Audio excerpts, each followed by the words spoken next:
The Marvelous Land of Oz by L. Frank Baum. Chapter 22.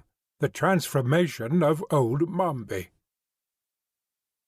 The witch was at first frightened at finding herself captured by the enemy, but soon she decided that she was exactly as safe in the Tin Woodman's buttonhole as growing upon the bush, for no one knew the Rose and Mombi to be one, and now that she was without the gates of the city, her chances of escaping altogether from Glinda were much improved. "But there is no hurry," thought Mombi. "I will wait a while and enjoy the humiliation of this sorceress when she finds I have outwitted her." So throughout the night the Rose lay quietly on the Woodman's bosom, and in the morning, when Glinda summoned her friends to a consultation, Nick Chopper carried his pretty flower with him to the white silk tent.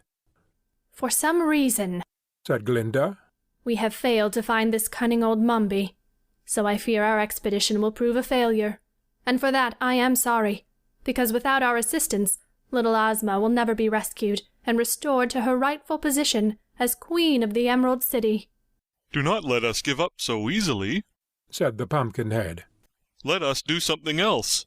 "Something else must really be done," replied Glinda with a smile.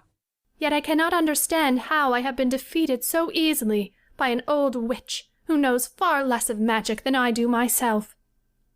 "While we are on the ground, I believe it would be wise for us to conquer the Emerald City for Princess Ozma, and find the girl afterward," said the Scarecrow.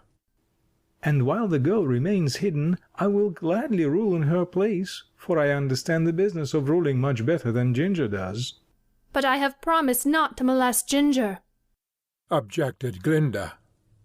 "Suppose you all return with me to my kingdom, or empire rather," said the Tin Woodman, politely including the entire party in a royal wave of his arm.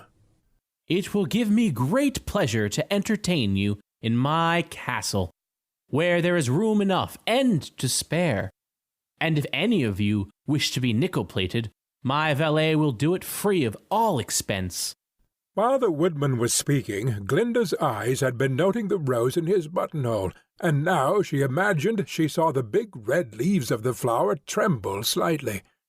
This quickly aroused her suspicions, and in a moment more the sorceress had decided that the seeming rose was nothing else than a transformation of old Mombi.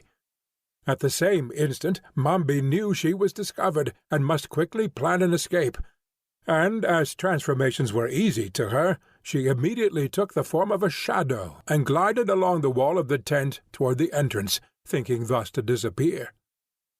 But Glinda had not only equal cunning, but far more experience than the witch, so the sorceress reached the opening of the tent before the shadow, and with a wave of her hand closed the entrance so securely that Mombi could not find a crack big enough to creep through. The Scarecrow and his friends were greatly surprised at Glinda's actions, for none of them had noted the shadow, but the sorceress said to them, "Remain perfectly quiet, all of you, for the old witch is even now with us in this tent, and I hope to capture her." These words so alarmed Mombi that she quickly transformed herself from a shadow to a black ant, in which shape she crawled along the ground, seeking a crack or crevice in which to hide her tiny body. Fortunately, the ground where the tent had been pitched, being just before the city gates, was hard and smooth, and while the ant still crawled about, Glinda discovered it and ran quickly forward to effect its capture.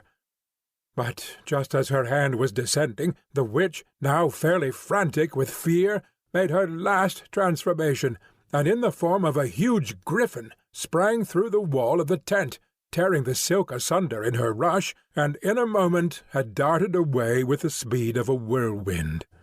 Glinda did not hesitate to follow. She sprang upon the back of the sawhorse and cried, "Now you shall prove that you have a right to be alive.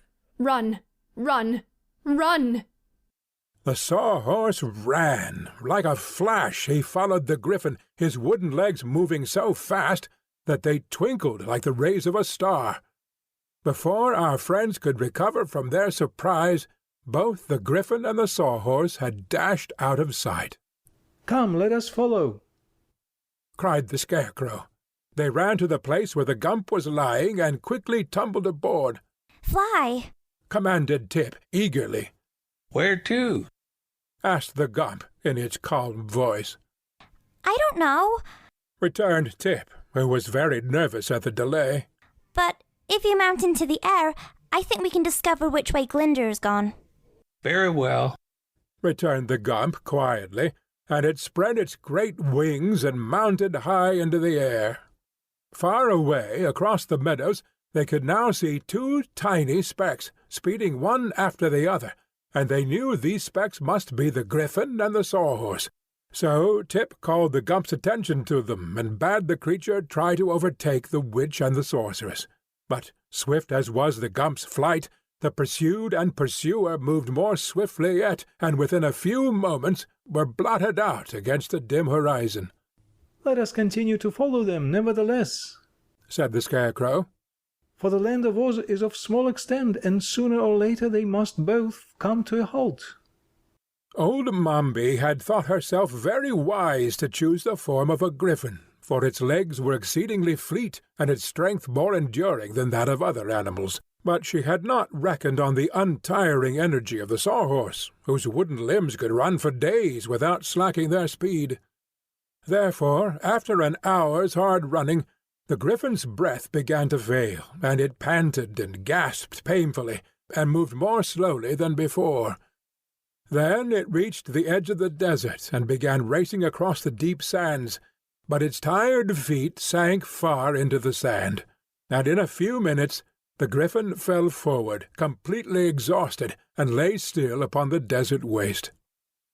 Glinda came up a moment later, riding the still vigorous Sawhorse, and having unwound a slender golden thread from her girdle, the sorceress threw it over the head of the panting and helpless Gryphon, and so destroyed the magical power of Mombi's transformation. For the animal, with one fierce shudder, disappeared from view, while in its place was discovered the form of the old witch, glaring savagely at the serene and beautiful face of the sorceress. End of chapter 22.